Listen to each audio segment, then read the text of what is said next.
bahas dua topik gak sih? Yang pertama itu kurikulum yang berlaku di Indonesia sejak kemerdekaan. Yang kedua rasional dan elemen perubahan kurikulum 2013. Nah, untuk kurikulum yang berlaku di Indonesia sejak kemerdekaan itu ada 11. Nah, sebelum kita masuk kepada pembahasan yang 11 itu, kita harus mengetahui terlebih dahulu sejarah kurikulum yang ada di Indonesia.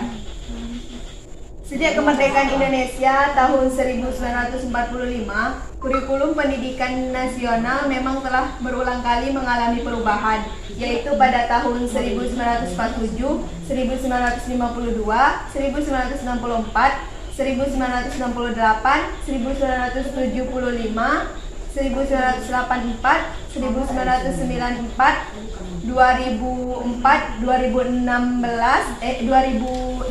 2013, kemudian kurikulum merdeka berlaku sejak tahun Februari 2022.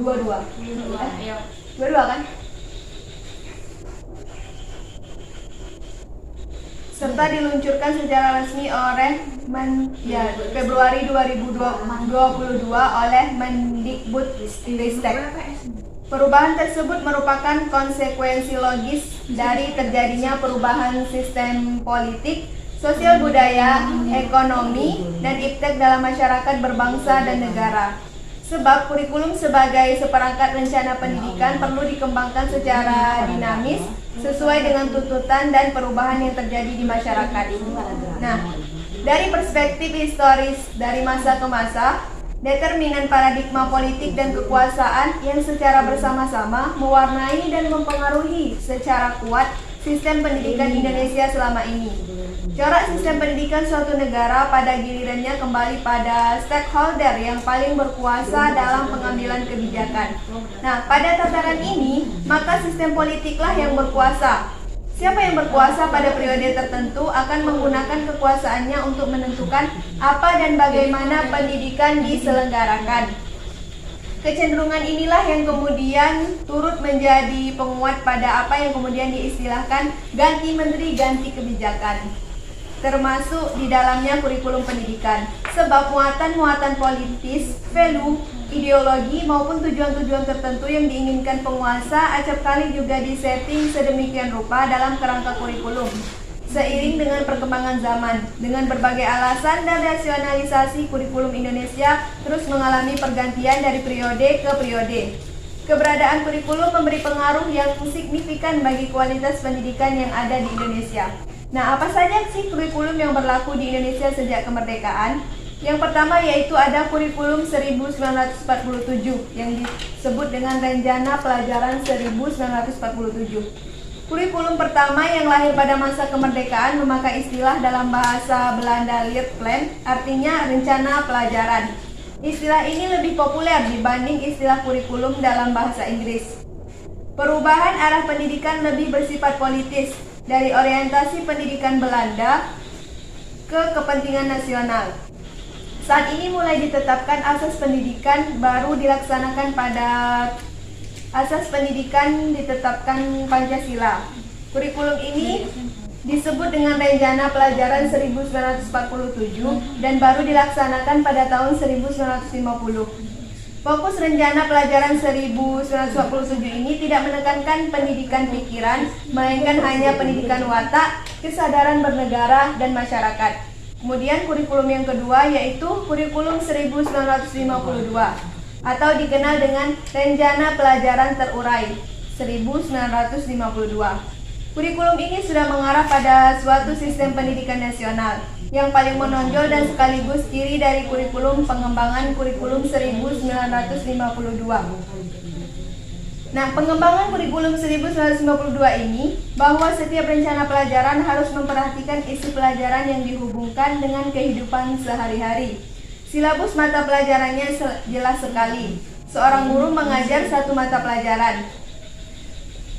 Salah satu menjadi tolak ukur perubahan kurikulum 1947 ke kurikulum 1952 yaitu sekolah khusus bagi lulusan sekolah rendah 6 tahun yang tidak melanjutkan ke SMP. Kelas masyarakat mengajarkan keterampilan seperti pertanian, pertukangan, dan perikanan tujuannya agar anak tak mampu sekolah ke jenjang SMP bisa langsung bekerja. Kemudian yang ketiga, kurikulum 1964, Rencana Pendidikan 1964. Pemerintah kembali menyempurnakan sistem kurikulum pada 1964. Namanya Rencana Pendidikan 1964. Pokok-pokok pikiran kurikulum 1964 yang menjadi ciri dari kurikulum ini adalah bahwa pemerintah mempunyai keinginan agar rakyat mendapat pengetahuan akademik untuk pembekalan pada jenjang SD. Sehingga pembelajaran dipusatkan pada program Pancawardhana. Pancawardhana berfokus pada pengembangan daya cipta, rasa, karsa, karya, dan moral. Mata pelajaran diklasifikasikan dalam 5 kelompok bidang studi: moral, kecerdasan, emosional atau artistik, kepribadian atau keterampilan, dan jasmaniah. Hamalik tahun 2004. Selanjutnya yang keempat ada kurikulum 1968. Kurikulum ini merupakan perwujudan perubahan orientasi pada pelaksanaan Undang-Undang Dasar 1945 secara murni dan konsekuen. Nah, kelahiran kurikulum 1968 bersifat politis, yaitu menggantikan Rencana Pendidikan 1964 yang dicitrakan sebagai produk Orde Lama. Kurikulum ini menekankan pendekatan organisasi materi pelajaran, yaitu kelompok pembinaan Pancasila, pengetahuan dasar, dan kecakapan khusus. Jumlah pelajarannya 9, kurikulum 1998 sebagai kurikulum bulat, hanya memuat mata pelajaran pokok-pokok saja. Katanya, muatan materi pelajaran bersifat teoritis, tak mengaitkan dengan permasalahan faktual di lapangan. Titik beratnya pada materi apa saja yang tepat diberikan kepada siswa di setiap jenjang pendidikan. Isi pendidikan diarahkan pada kegiatan mempertinggi kecerdasan dan keterampilan, serta mengembangkan fisik sehat dan kuat. Yang kelima ada kurikulum 1975. Nah, penyempurnaan kurikulum 1968 yang melahirkan kurikulum 1975 menekankan pendidikan lebih efektif dan efisien. Kurikulum ini lahir karena pengaruh konsep di bidang manajemen (MBO) atau manajemen by objektif. Metode, materi, dan tujuan pengajarannya dirinci dalam prosedur pengembangan sistem instruksional atau PPSI. Dikenal dengan istilah satuan pelajaran, yaitu rencana pelajaran setiap satuan bahasan. Dan yang keenam ada kurikulum 1984.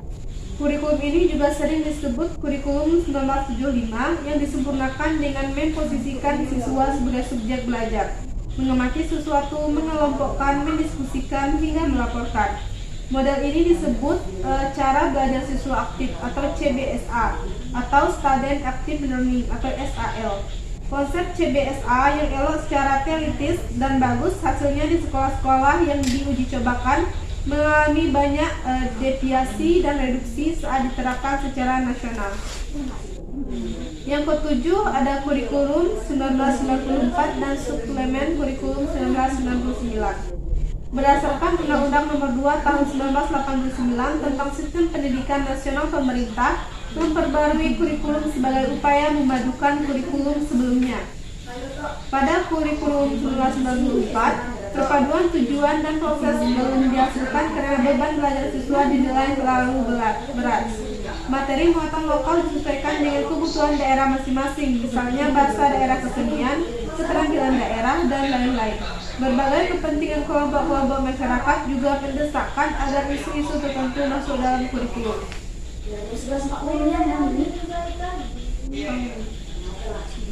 Selanjutnya yaitu yang ke-8, kurikulum 2004 atau KPK atau kurikulum berbasis kompetensi. Pada tahun 2004 diluncurkan kurikulum berbasis kompetensi atau KBK sebagai pengganti kurikulum 1994. Suatu program pendidikan berbasis kompetensi harus mengandung 3 unsur pokok, yaitu pemilihan kompetensi sesuai spesifikasi indikator, evaluasi untuk menentukan keberhasilan, pencapaian kompetensi, dan pengembangan pembelajaran. Kompetensi merupakan pengetahuan, keterampilan, dan nilai-nilai dasar yang direfleksikan dalam kebiasaan berpikir dan bertindak. Kebiasaan berpikir dan bertindak secara konsisten dan terus-menerus dapat memungkinkan seseorang untuk menjadi kompeten dalam arti memiliki pengetahuan, keterampilan, dan nilai-nilai dasar untuk melakukan sesuatu atau selanjutnya kurikulum periode KTSP atau kurikulum tingkat satuan pelajaran pada tahun 2006. Kurikulum ini hampir mirip dengan kurikulum 2004. Perbedaan menonjol terletak pada kewenangan dalam penyusunannya, yaitu mengacu pada jiwa dari desentralisasi sistem pendidikan. Pada kurikulum 2006, pemerintah pusat menetapkan standar kompetensi dan kompetensi dasar. Guru dituntut mampu mengembangkan sendiri silabus dan penilaian sesuai kondisi sekolah dan daerahnya. Hasil pengembangan dari semua mata pelajaran dihimpun menjadi sebuah perangkat dinamakan kurikulum tingkat satuan pendidikan atau KTSP. Yang selanjutnya atau ke-10 yaitu kurikulum 2013. Kurikulum ini merupakan penyempurnaan atau modifikasi dan pemuktahiran dari kurikulum sebelumnya. Kurikulum ini adalah pengganti kurikulum KTSP. Kurikulum 2013 memiliki 3 aspek penilaian, yaitu aspek pengetahuan, keterampilan, dan aspek sikap dan perilaku. Kurikulum 2013 berbasis kompetensi memfokuskan pada pemerolehan kompetensi tertentu oleh peserta didik. Oleh karena itu, kurikulum ini mencakup sejumlah kompetensi dan seperangkat tujuan pembelajaran yang dinyatakan sedemikian rupa sehingga pencapaiannya dapat diamati dalam bentuk perilaku atau keterampilan peserta didik sebagai suatu kriteria keberhasilan. Tema utama kurikulum 2013 adalah menghasilkan insan Indonesia yang produktif, kreatif, inovatif, dan efektif melalui pengamatan sikap, keterampilan, dan pengetahuan yang terintegratif. Yang terakhir yaitu kurikulum merdeka. Sejarah kurikulum merdeka bermula pada tahun 2019 ketika Presiden Joko Widodo meluncurkan program revolusi mental yang bertujuan untuk membentuk karakter yang baik pada seluruh rakyat Indonesia.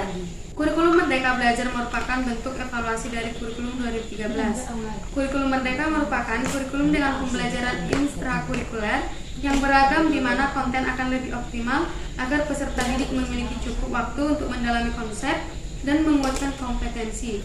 Program ini berfokus pada pengembangan kepribadian, etika, moral, dan keterampilan sosial, serta pendidikannya yang lebih inklusif.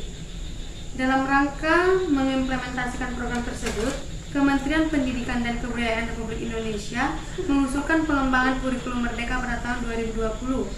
Kurikulum Merdeka Belajar dirancang sebagai bagian dari upaya Kemendikbudristek untuk mengatasi krisis belajar yang telah lama dihadapi dan menjadi semakin parah karena pandemi kurikulum. Program ini lebih mengutamakan pengembangan karakter, keterampilan abad ke-21 dan pemahaman terhadap kondisi sosial dan lingkungan sekitar. Baiklah, selanjutnya akan disampaikan Rasional dan elemen perubahan kurikulum 2013. Nah, untuk kurikulum yang berlaku di Indonesia sejak kemerdekaan itu ada 11. Nah, sebelum kita masuk kepada pembahasan yang 11 itu, kita harus mengetahui terlebih dahulu sejarah kurikulum yang ada di Indonesia. Sejak kemerdekaan Indonesia tahun 1945, kurikulum pendidikan nasional memang telah berulang kali mengalami perubahan, yaitu pada tahun 1947, 1952, 1964, 1968, 1975, 1984, 1994, 2004, 2013, kemudian kurikulum merdeka berlaku sejak tahun Februari 2022. 22 kan? Serta diluncurkan secara resmi oleh Februari 2022 oleh Mendikbudristek. Perubahan tersebut merupakan konsekuensi logis dari terjadinya perubahan sistem politik, sosial budaya, ekonomi, dan iptek dalam masyarakat berbangsa dan negara.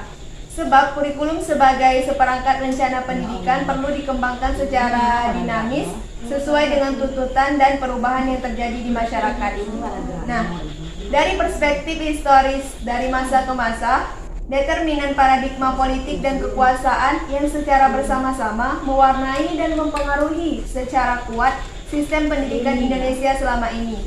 Corak sistem pendidikan suatu negara pada gilirannya kembali pada stakeholder yang paling berkuasa dalam pengambilan kebijakan.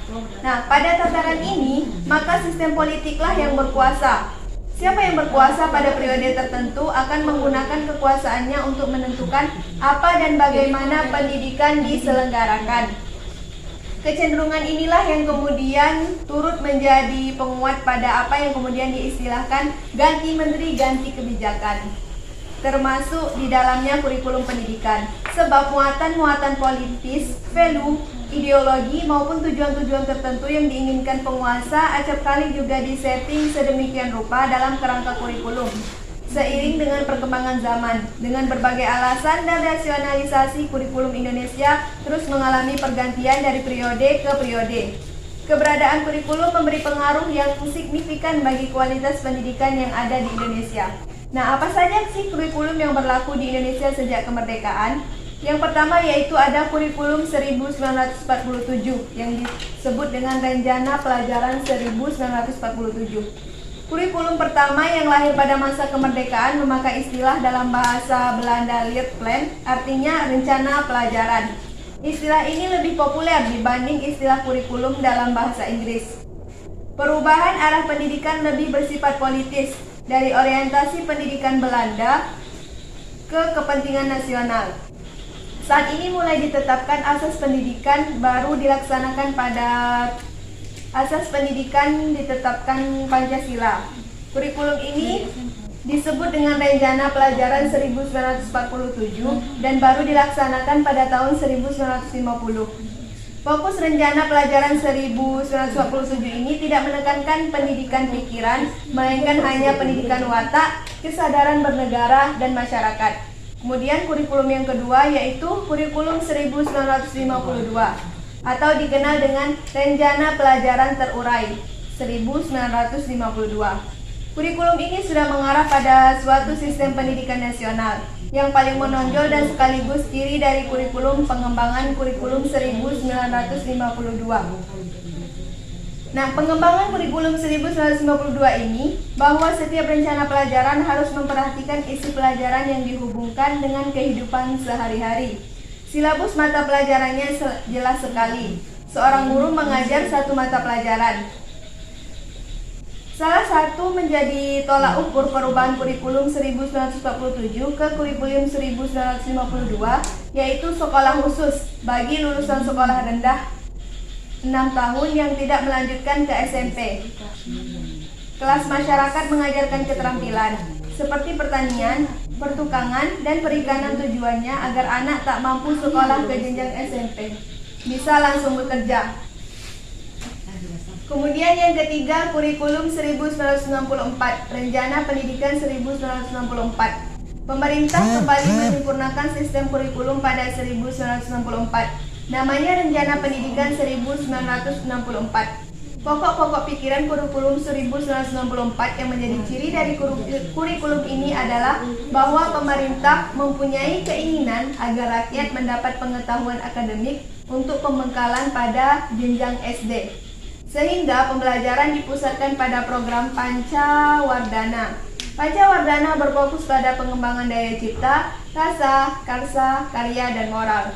Mata pelajaran diklasifikasikan dalam 5 kelompok bidang studi: moral, kecerdasan, emosional atau artistik, keprigelan atau keterampilan, dan jasmaniah. H. Malik tahun 2004.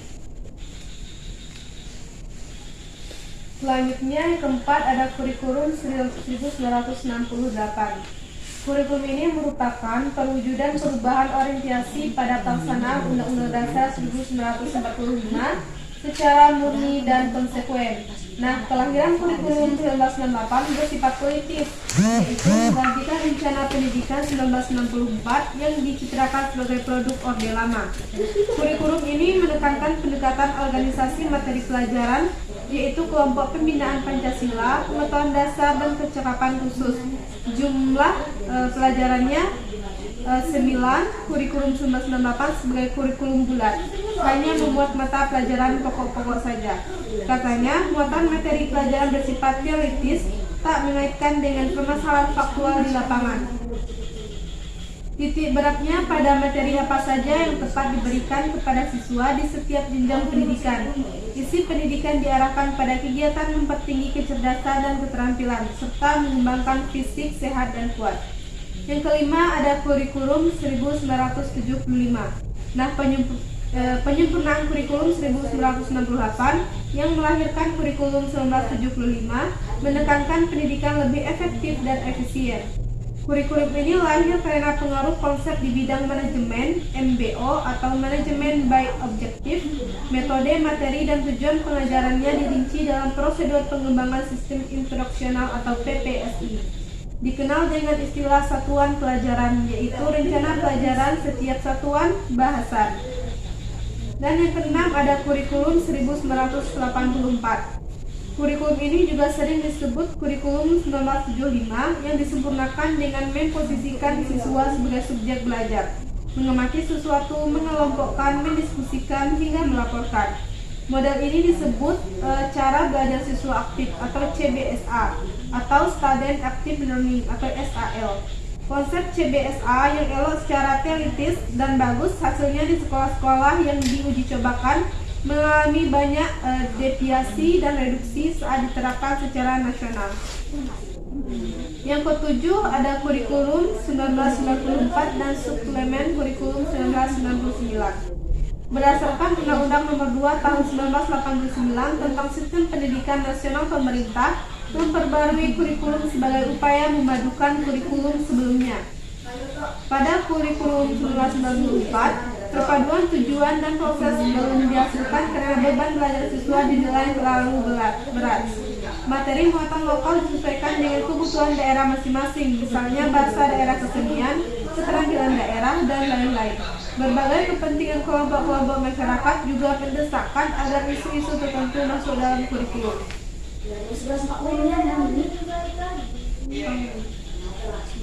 Selanjutnya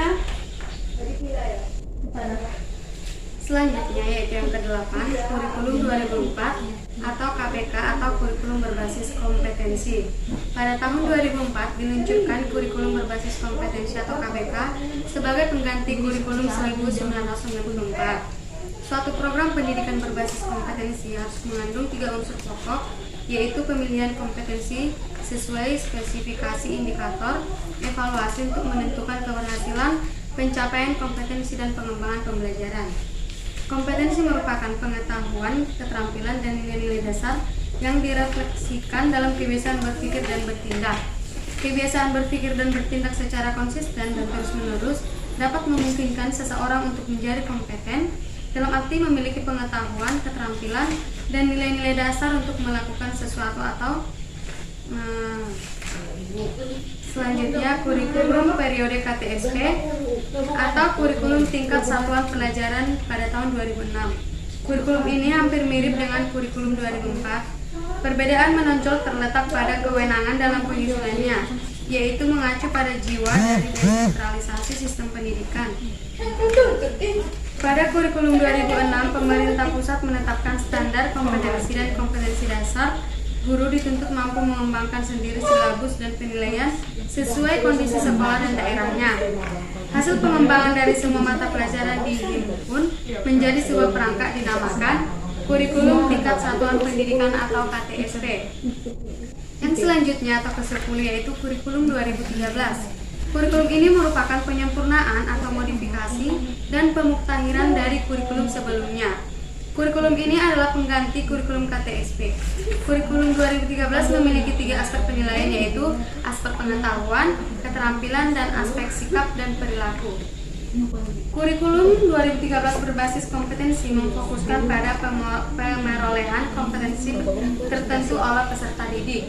Oleh karena itu, kurikulum ini mencakup sejumlah kompetensi dan seperangkat tujuan pembelajaran yang dinyatakan sedemikian rupa sehingga pencapaiannya dapat diamati dalam bentuk perilaku atau keterampilan peserta didik sebagai suatu kriteria keberhasilan. Tema utama kurikulum 2013 adalah menghasilkan insan Indonesia yang produktif, kreatif, inovatif, dan efektif melalui pengamatan sikap, keterampilan, dan pengetahuan yang terintegratif. Yang terakhir yaitu kurikulum merdeka. Sejarah kurikulum merdeka bermula pada tahun 2019 ketika Presiden Joko Widodo meluncurkan program revolusi mental yang bertujuan untuk membentuk karakter yang baik pada seluruh rakyat Indonesia. Kurikulum Merdeka Belajar merupakan bentuk evaluasi dari kurikulum 2013. Kurikulum Merdeka merupakan kurikulum dengan pembelajaran intrakurikuler yang beragam di mana konten akan lebih optimal agar peserta didik memiliki cukup waktu untuk mendalami konsep dan menguatkan kompetensi.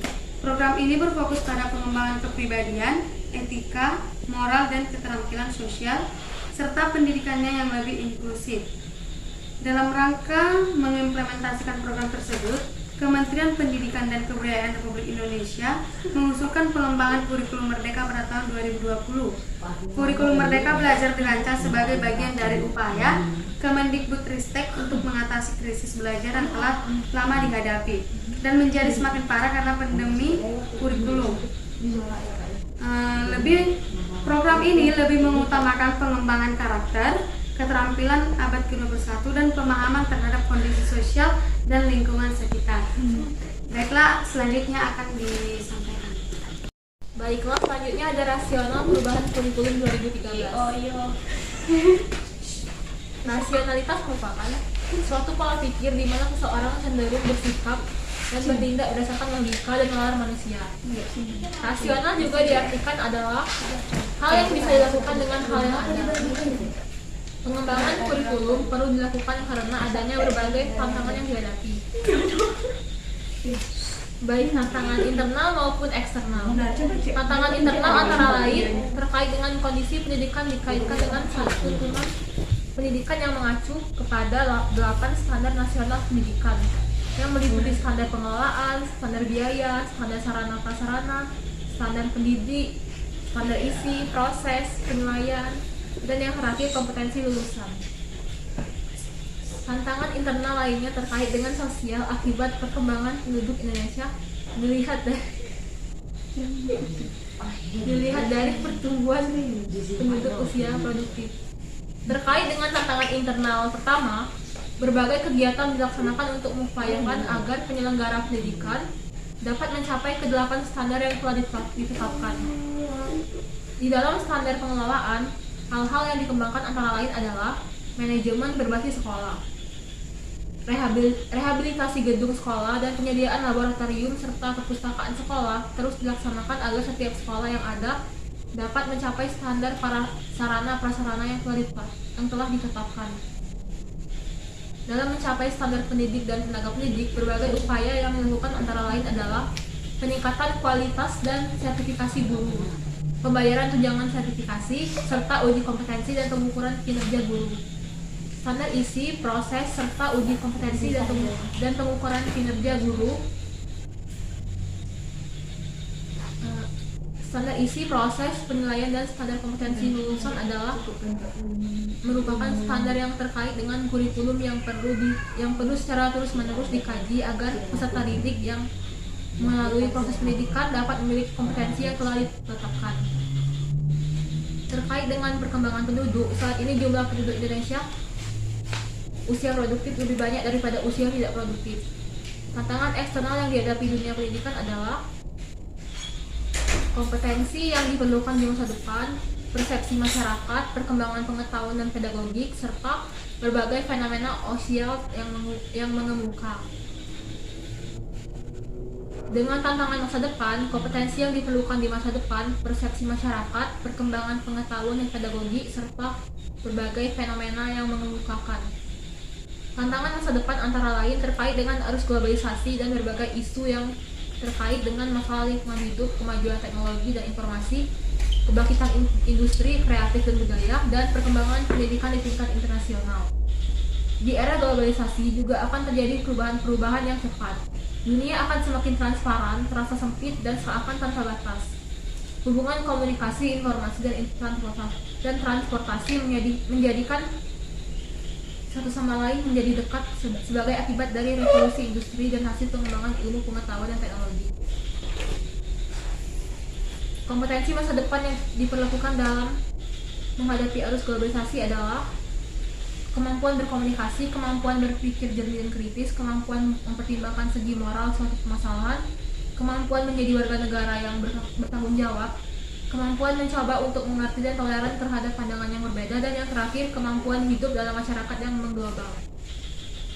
Baiklah teman-teman, selanjutnya yaitu salah satu elemen yang berubah dalam kurikulum 2013 atau sering kita sebut ke-13 adalah standar proses.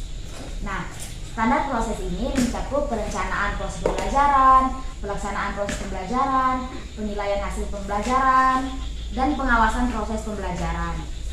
Selanjutnya, berdasarkan Permendikbud nomor 81A tahun 2013 tentang implementasi kurikulum 2013 atau K13, dijelaskan bahwa langkah-langkah pembelajaran dengan menggunakan pendekatan ilmiah ini ada 5, yaitu diawali dengan mengamati, kemudian menanya, mengumpulkan informasi atau mencoba, selanjutnya menalar atau menghubungkan dan mengkomunikasikan.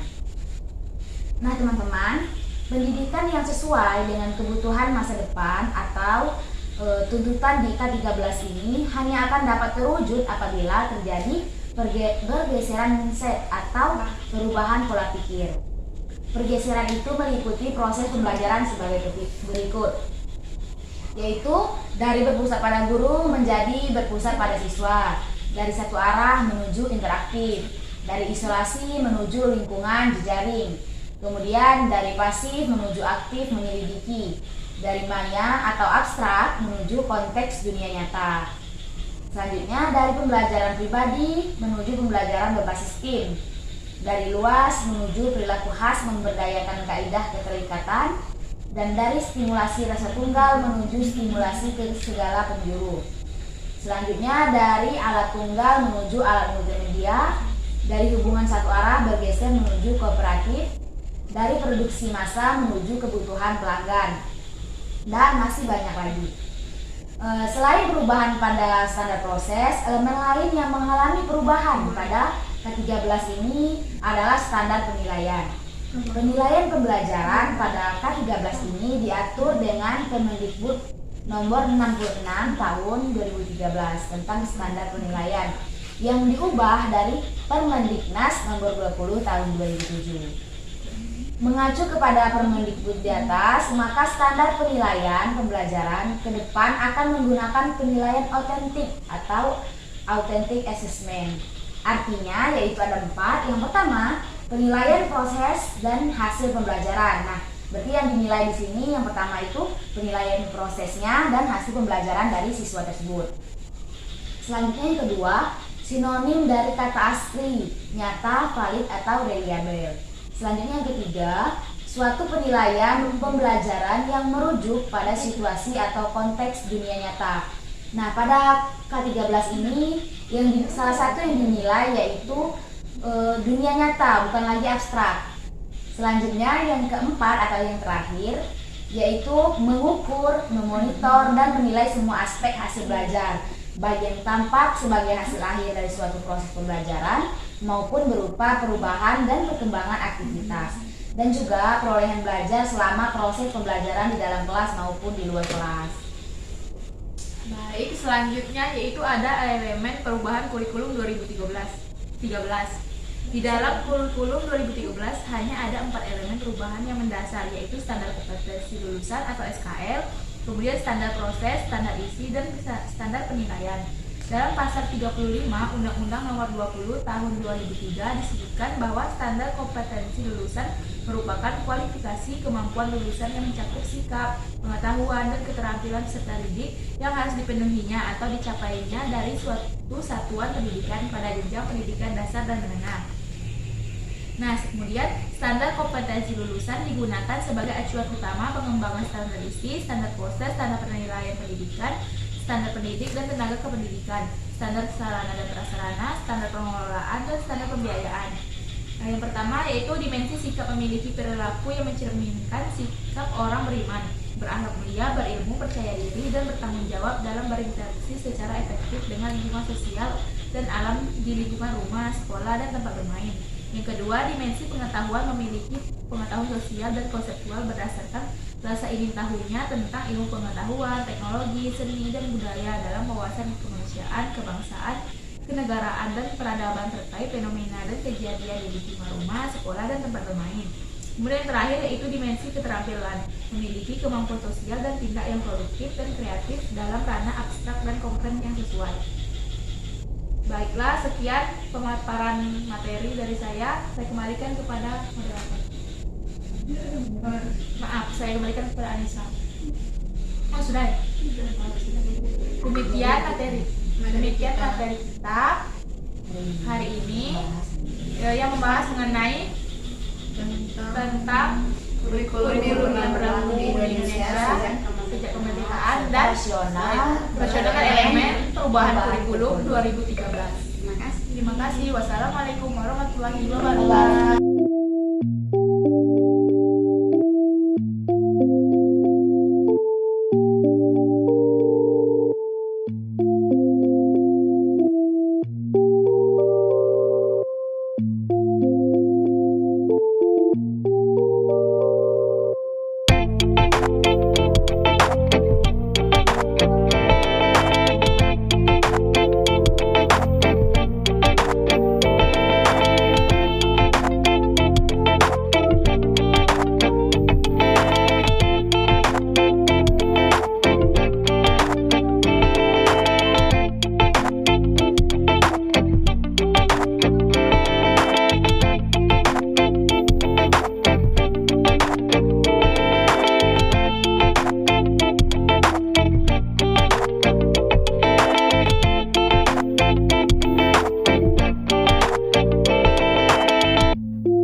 you.